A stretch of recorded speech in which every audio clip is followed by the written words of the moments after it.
Well, it's time to get unstuck with the Dream Highway podcast. Hello, and welcome to the Dream Highway podcast. This is episode 83, and I'm your host, Steve Pedersen. Today, my very special guest is Jerry Fu.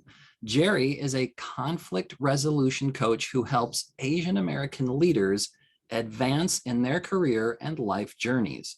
Having taken on several pharmacy leadership roles, Jerry started coaching in 2017 to help other Asian American professionals deal with the conflict they encounter at work, with their culture and within themselves. So without any further ado, Jerry, welcome to the Dream Highway podcast. Hey, Steve, thanks for having me. Oh, for sure. Yeah, man, this is so exciting, especially after reading some of the questions and sort of talking points that you have on your website. I was just like, man, this is so unique and so specific. And yeah, unique is just a great word. But before we dive into all of that, tell us just a little bit about yourself. Maybe what's your favorite food, or just, something a little fun about yourself.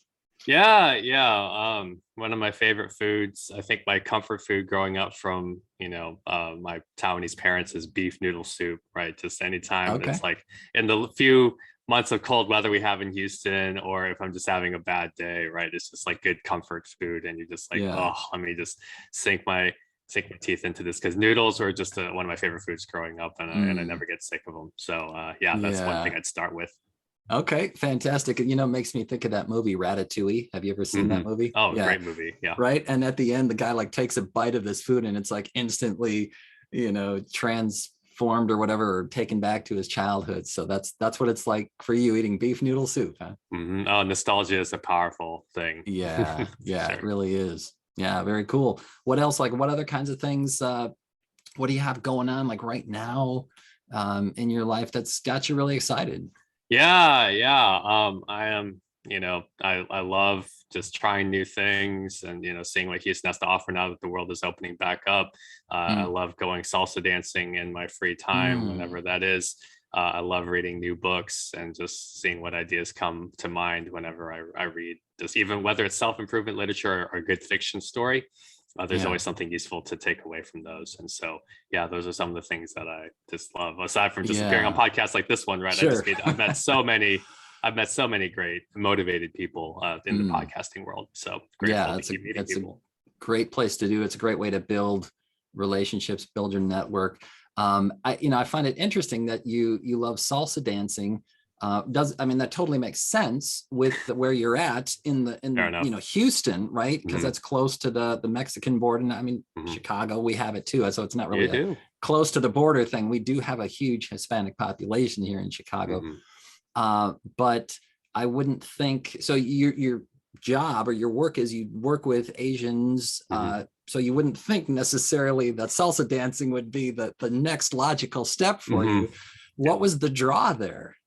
The simple answer is one skilled, pretty blonde. That's always it, right? Yeah, right. It is. And just to unpack that journey a little bit. Well, it was just funny because it was something I first got.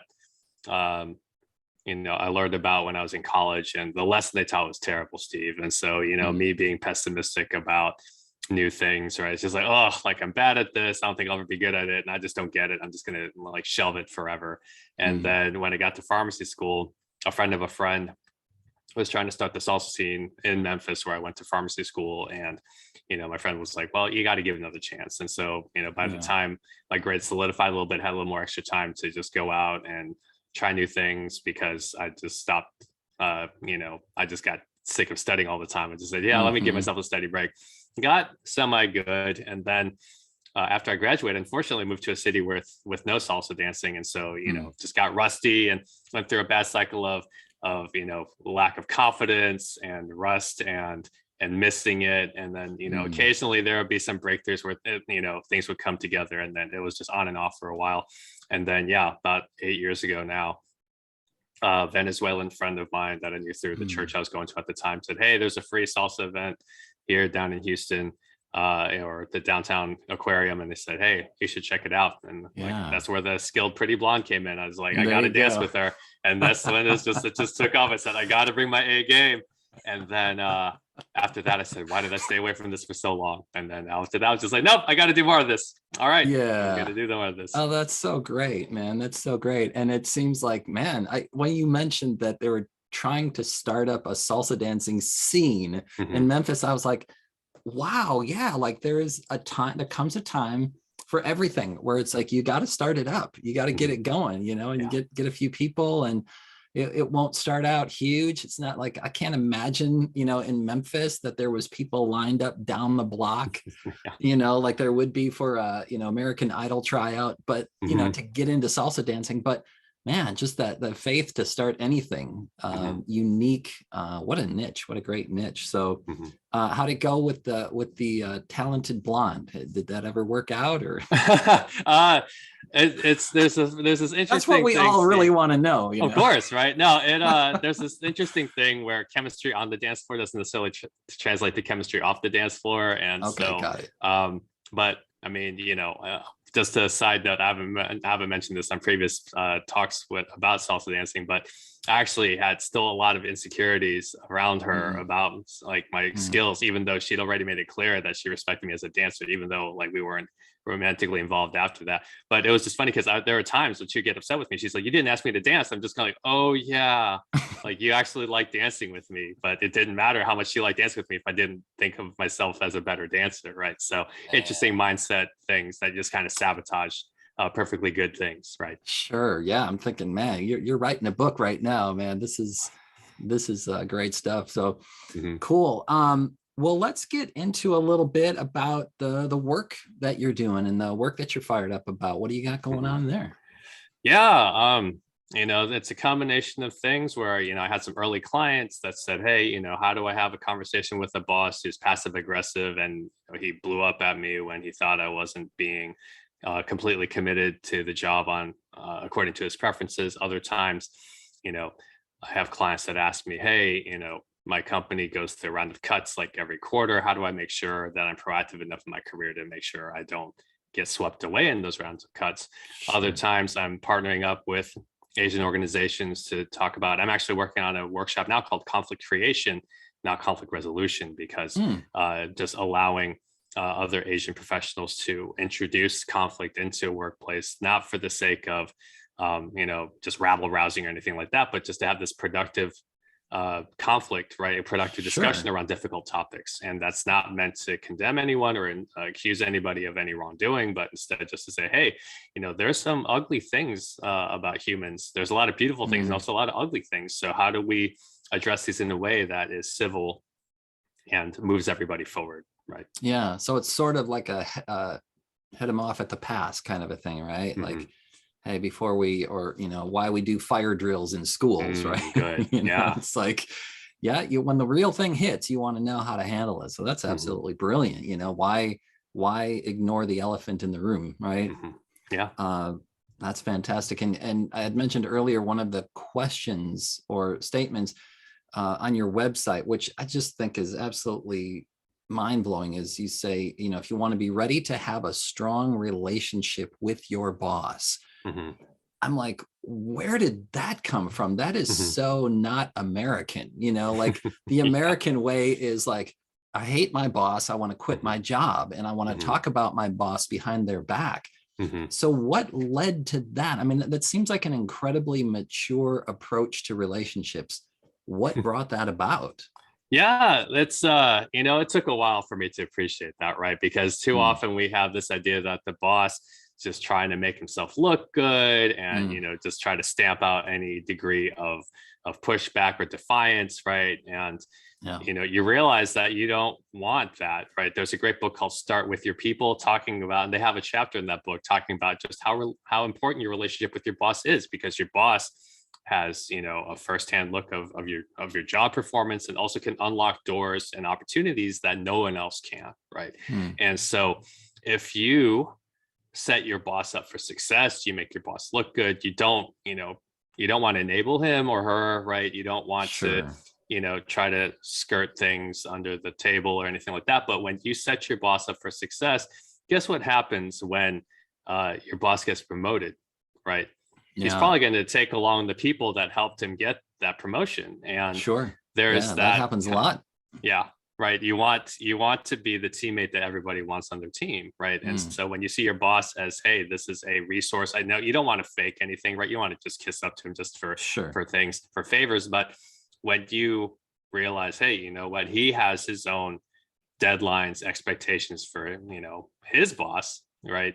Now you realize, hey, you know what? The more I do to set him up for success and anticipate his needs, the more likely I'm going to stay employed by somebody.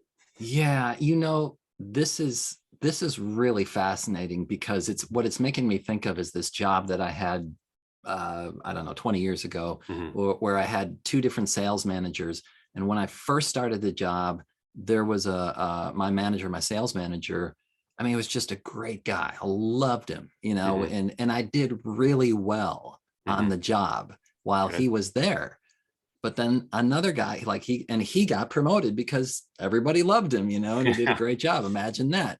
Hmm. And then we got another guy to replace him. And boy, we were just butting heads, man, the whole time. Hmm. And I didn't really care for him. And man, my Hmm. numbers plummeted.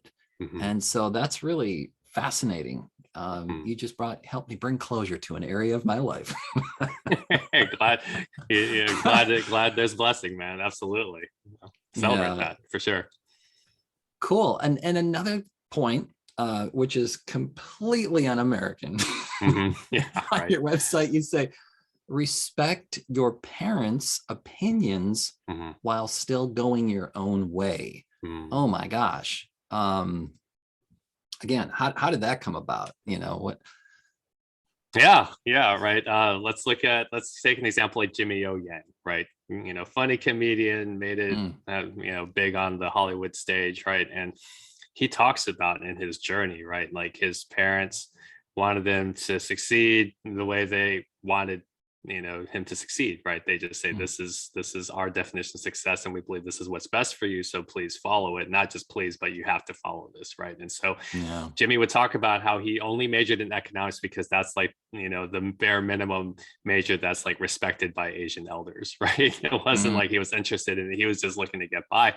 And then his dad gets him a job at this consulting firm, right? And Jimmy's just like, I don't want to do this, right? This isn't what I want out of it. This is what I find satisfying. And so, he talks about his journey where he'd have to sleep on friends' couches, things like mm, that, right? While, yeah. he was trying to catch his big break and eventually finally got through.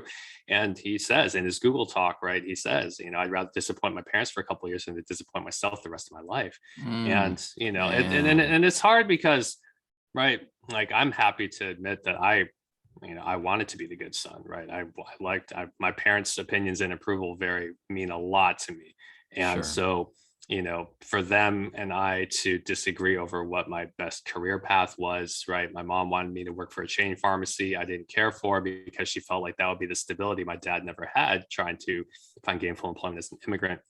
Mm, And so and this is something I'm still navigating myself, right? This is where I have to be able to tell my parents, I understand and appreciate what you want from me. And at the same time, how those things show up are going to be different in my life than yours because the playing field is different. yeah. Yeah. Well, totally. And man, that's such a great perspective and insight about, man, I'm sorry, I'm going to have to disappoint my parents for a couple of years rather than disappoint myself for my entire life. Because Hmm. it's interesting for me reading a question like this, because Hmm. my dad passed away a dozen years ago. My mom just passed away about 6 months ago. So I don't, Wow. I'm not in that place where I Hmm. have to please my parents. Yeah. Um, I'm in a place where my kids have to please me. Absolutely. Doggone Yeah. You brought them into this it. do world. right. Do what I want them to do. Hmm. But yeah, so I think that yeah, just this, it's an incredibly mature perspective of, and difficult one, of being able to treat these, what we're essentially considering authority figures in our Hmm. lives, people that may hold the key to some doors, right? Hmm. And one of the things that was going through my mind was, is this a culture thing? Like, has that been something that you have maybe have observed or not? Maybe it's just a human thing. You know what I'm saying? Hmm. What's your take on that?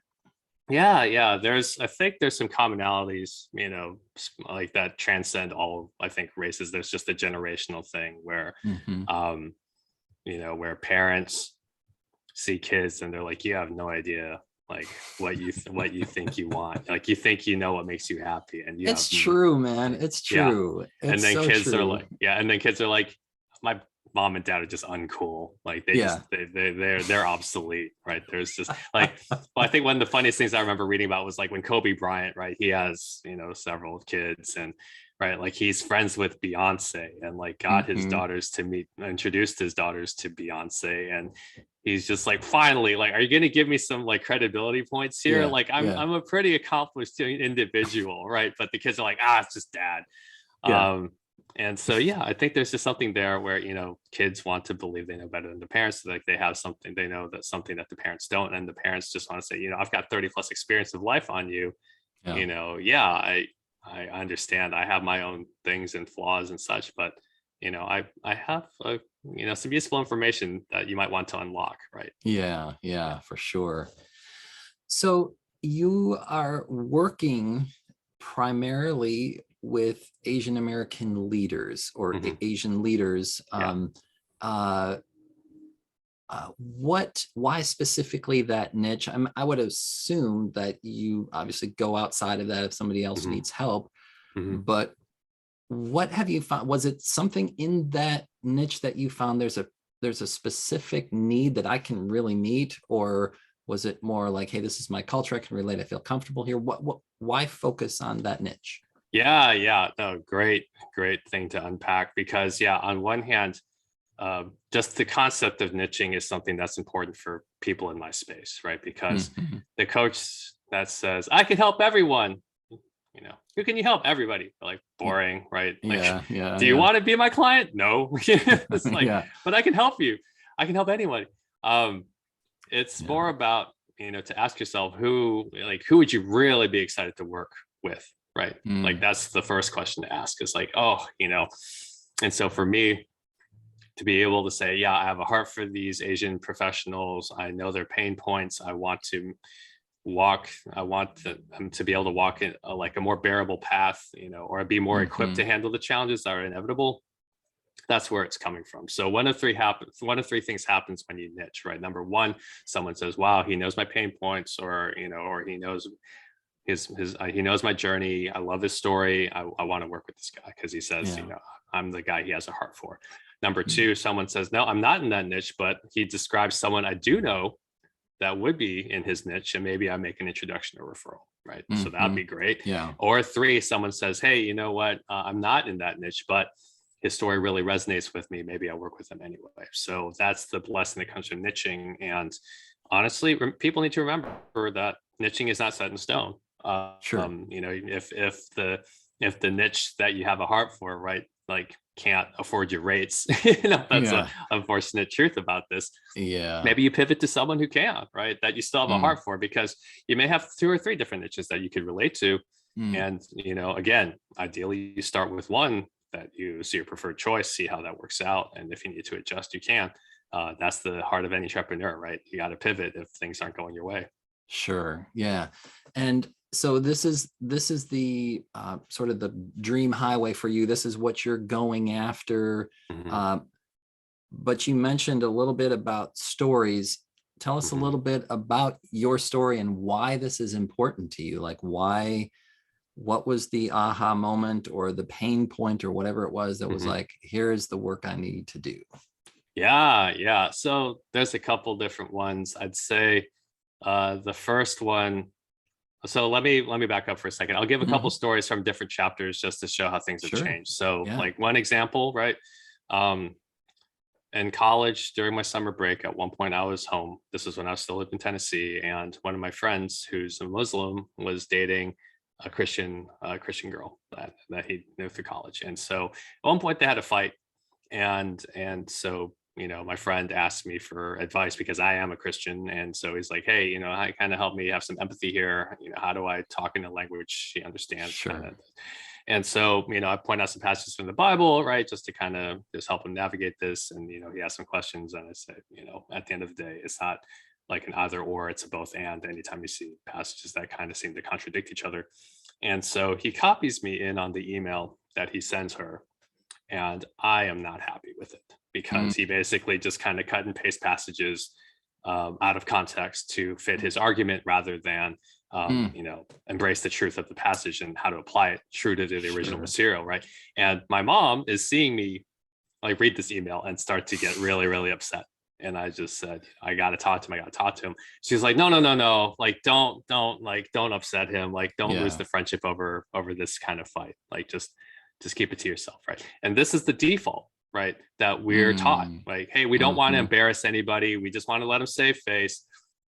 Yeah. It's not worth the discomfort that might lead to, escalation of other problems, things like that. So just keep it to yourself. Right. And, you see enough of this pattern where you're just like, when am I allowed to speak up? Like, when am I allowed to vent, like, or release this frustration that I feel whenever someone wrongs me and I'm just supposed to be content? And then anytime I get mad at somebody, like, people chide me for not being more respectful. And, so compound this with the fact that, I start off in a chain pharmacy job where customer service is not like reconciling, it is taking the path of least resistance to placate the customer so that we don't lose their business, right? Sure. So on top of a cultural lens and then a corporate lens that tell me that I'm not allowed to disagree. What kind of stuff do you think I'm telling myself, right? I'm not good at this. I don't know when I'm ever going to be good at this. And then it becomes like this really negative self-fulfilling prophecy where every conflict I just give in because I don't know when I never was taught how to stand up for myself in a healthy way.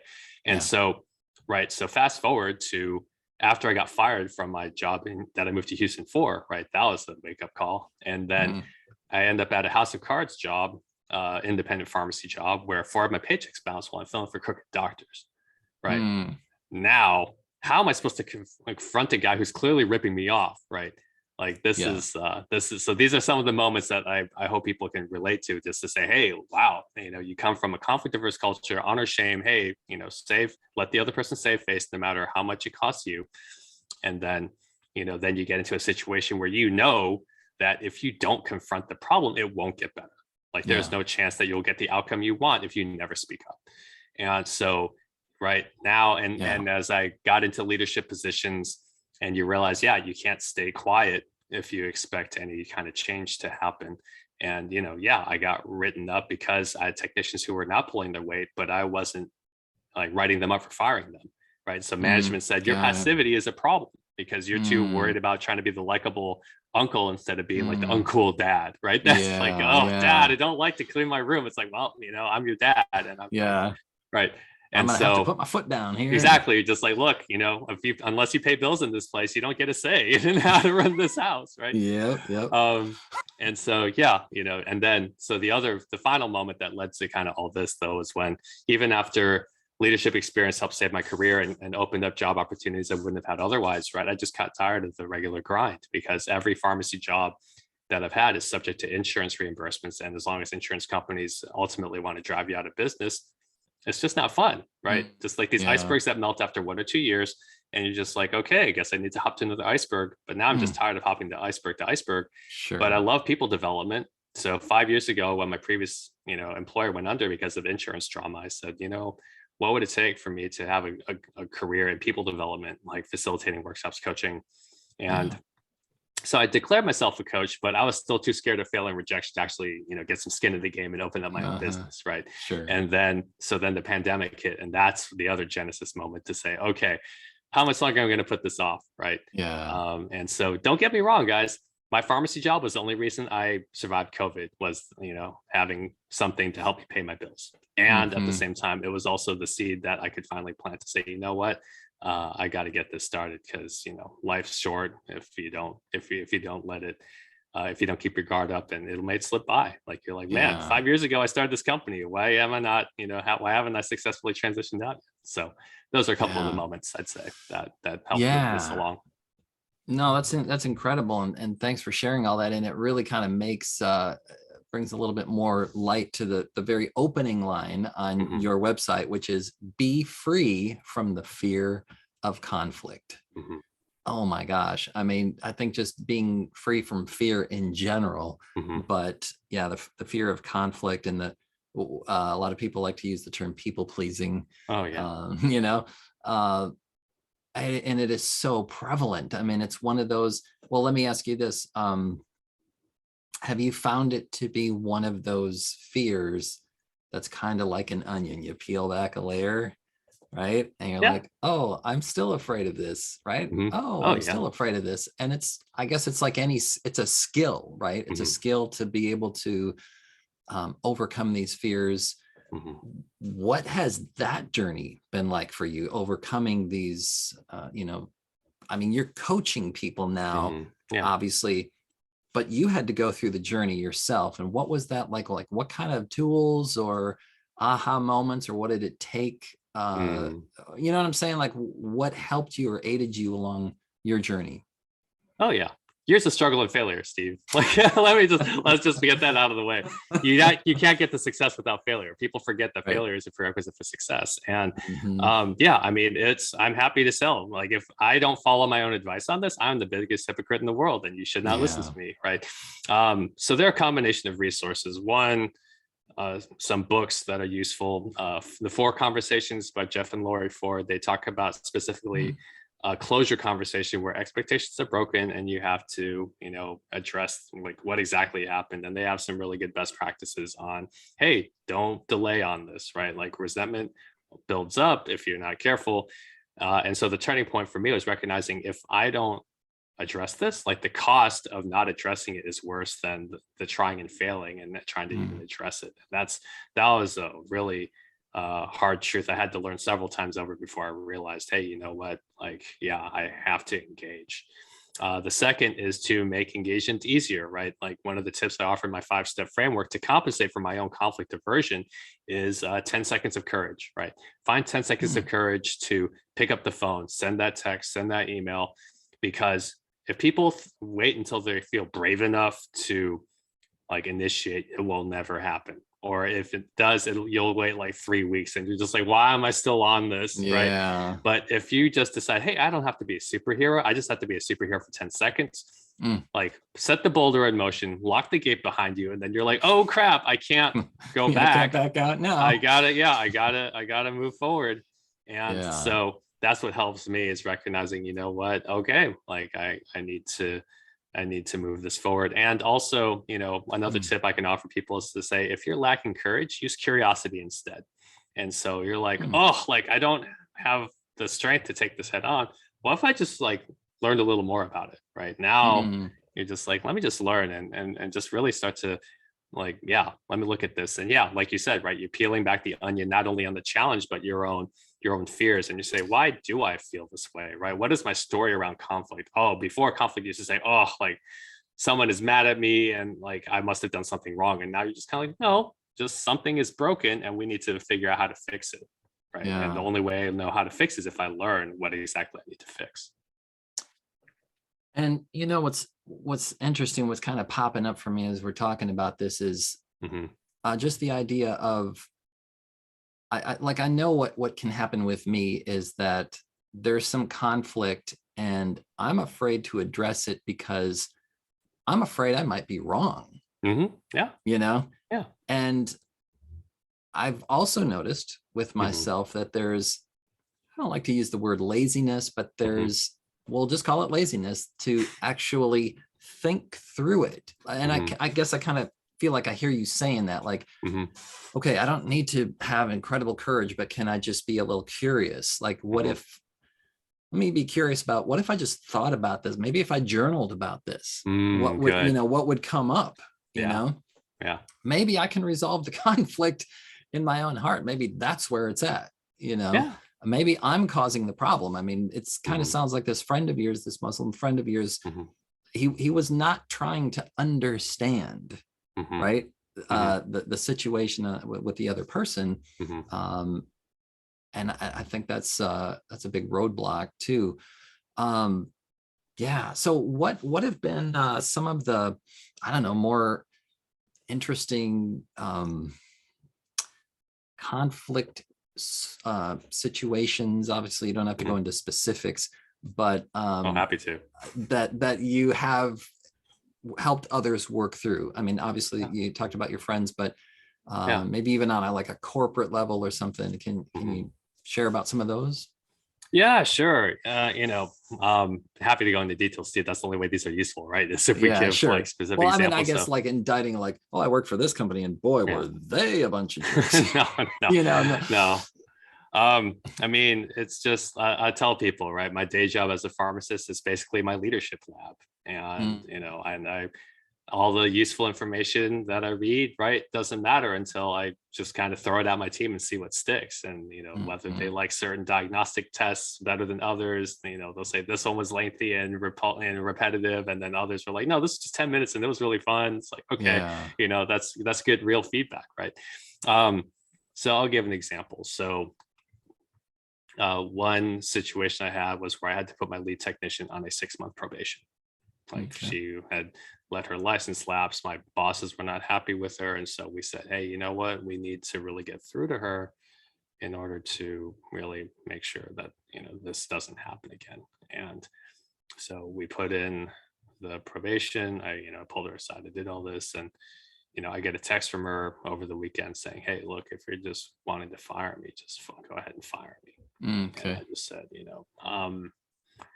so I call her, we sort things out, and she's just laying into me everything that I was grateful for about her work, and everything that all the times that she covered for me, and how much we were going to miss her if we actually went through with this. And, I just had to sit there and listen. Yeah. And, just not defend at all. If there's anything I've learned about fights like that, you do not hit back. Like you take every last hit.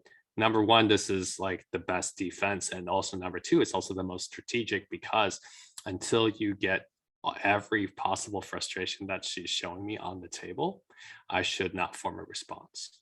Right? And so, we thought about this. We thought about her take, and then, I took some time to reflect. And, you realize, okay, it's not pleasant, but it's necessary. And, you have to trust that. I had to show her that what we were doing was not punitive. Like, we were not saying, okay, we're going to make her swim in the deep end and then just cut her out.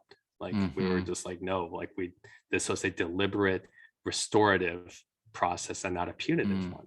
It feels similar, but one, like if you meet all the requirements for the 6-month probation, right?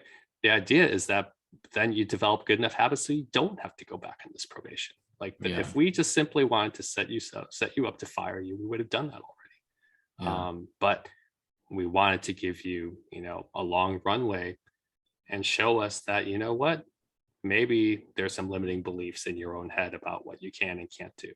Right? Then now that you've got your mindset a little more open, maybe you are more willing to take on a different identity and build some habits around that new identity, much like James Clear talks about in Atomic Habits, right? To maybe take on a new identity, one where, hey, I can be a punctual person, right? I can be I'm not just a punctual person. I am, I'm a professional, right? Not just saying, and, when she bought into that idea to say, hey, the best defense is not to make you feel guilty for possibly firing me, but instead to demonstrate that I'm going to do everything I can to keep this job. Okay, now we're getting somewhere. Yeah, that's such a fantastic example of, I mean, first of all, that is so hard to do, to have the wherewithal to get into a situation. I mean, I'm imagining a boxing ring, right? Yeah. And I'm just imagining, you not only do you take the hits, but you put the gloves down and take the hits and let them hit however, wherever, whenever, as many times as they need to, and not take it personally, and realize, man, there's a reason why they're feeling that, and that's even, gosh, triggering like the whole like social justice movement, we're letting them burn down these businesses, and we're letting them tear down these monuments and stuff like that, because, man, we've done an awful lot to contribute to their angst. And or maybe we've done a little bit, and maybe, I mean, it takes two to tango, right? I mean, there's a reason that this person was on probation. It wasn't because you didn't like her, it was because she was falling behind in her performance. But yeah, hearing, just having that heart to understand, their whole story, and that's take that to the bank in so many relationships, right? Man, so what kind of obstacles then have you, so if I'm understanding correctly, you're working in the pharmacy world, but still and I love that phrase that you used, the what was it, the lab, the leadership lab, yeah, leadership lab. Oh my gosh, is that a book? You got to write a book called The Leadership Lab or something like that. Yeah, I mean, that's just idea. Absolute brilliance right there. And because it is, it's like, where else do you get, your leadership skills, but in the battle, so you're taking that and you want to take that to, to coaching. What are some of the obstacles that you're facing in doing that? Yeah. Part of it is mainly the limits of that I impose on myself, really, in a way, because number one is just, do I have the mindset that, that allows me to even dream of this possibility? And, another is time, another is energy, right? Because if I have my day job, I only have so much time to work on my side job. So I have to be extra intentional about making sure lately I've been waking up at 5:45, every morning, because I'm writing a chapter for a leadership anthology a friend is doing. And I realized that if I just start with my day job and let the day wake up and the rest of life happen to me, and then I get home after all this, and in the evening I'm tired and I'm like, okay, well, let me just use a couple productivity hacks and, trying to salvage the day. And I'm still mad, right? Instead of giving my best part of the day to the most important task and, doing that. So that's been, I have to remind myself, hey, why is this even important? Am I really truly willing to work at this? Do I have a compelling enough reason to knock out all these obstacles and not subject myself to social media distractions and let other interruptions get in the way? So yeah, I'd say the irony is that my biggest obstacle is myself right now, my limiting beliefs. And then, aside from that, because I couldn't blame just like limited capital or other things like that. It is, hey, how am I taking care of myself so I can even help move this forward? And then, ideally the turning point would be, okay, let me just get over this fear of rejection, right? Much like I get over this fear of conflict, get over this fear of rejection, start asking people, it's okay if they say no, let's move on. Right. Yeah. And so, I'd say those are the things. And so prioritizing and just energy and time management, I'd say are the biggest challenges I have right now. Yeah. I love that phrase that you just said, no, lets me move on. Oh my gosh. That's because it's a decision, right? It's like either the decision is made for you, but how many times do we get stuck because we're just indecisive? But no lets me move on. I love that. Because I mean, I've heard, that, get as many no's as you can. I mean, you hear versions of that and all kinds, but I've never heard it phrased that way. And that's absolutely brilliant. You've mentioned mindset a couple of times now. Nobody just happens upon that kind of, realizing, okay, mindset and actually having the skills or resources to develop the skills for the mindset. How did that happen? How did you grow in that conscious awareness of that? And then of course the skill of it. Part of it is, the first step is awareness, really, because, I'll give an example, right? So my own journey, right? I used to have a very fixed mindset about certain things like leadership, especially, or conflict resolution. I would say things like, they have it, I don't know how to get it. I guess I just don't have it. I'll never have it. And just this very pessimistic idea, right? And it wasn't until I was tapped to help with some leadership workshops where I saw a leadership model for me. And I said, well, what if I could be a good leader, right? Like I said, Michael Negretti, the pharmacist who I patterned my leadership style after, right? I said, how did he bring out the best in me? And I slowed down. I realized, oh, he's fun to be around. He's fun to learn from. He's always tinkering. He's a hard worker. He's always collaborating after he's done the work to bring me along and invite me on this journey. I said, oh, wow, I want to keep up with him. And I realized, you know what, I need to put my own spin on these aspects and qualities for myself if I'm going to be a good leader. And so that was, I think, the first step. The other example I'll give is, coaching helps, right? Like I had friends who would barter coach with me. And at one point I was, frustrated that I wasn't, dating more. And, they would ask me these questions about, well, what are you telling yourself, right? Why are you telling yourself you're unattractive? Like, where did this come from?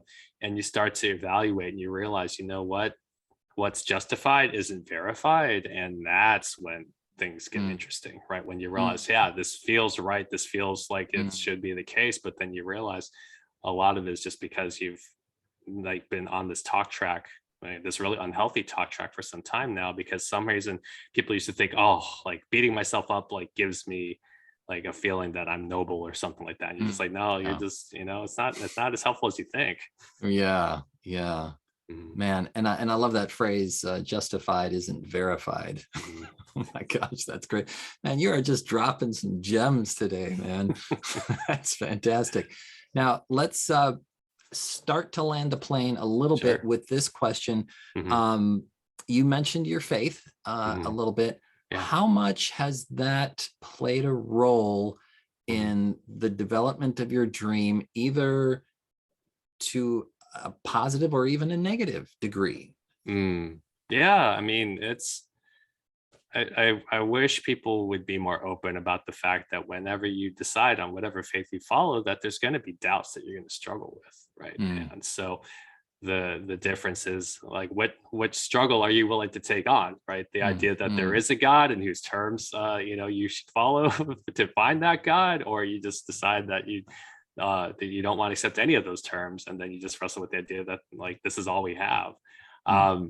And again, that's a whole nother rabbit hole. We don't have time for that, but no, it is. It was very much a factor in why I even pursued this, because right, the churches that feel like conflict is bad, right? You're like, this is not stable. Like conflict means we're not stable and we need stability. So we're going to run off every possible situation that might like wreck our stability. And you realize like that just leads to a different set of problems. Like I'll give an example. So at one point I was in like this co-ed, Bible study group. There was a girl I thought I'd ask out. I did it in a very clumsy way.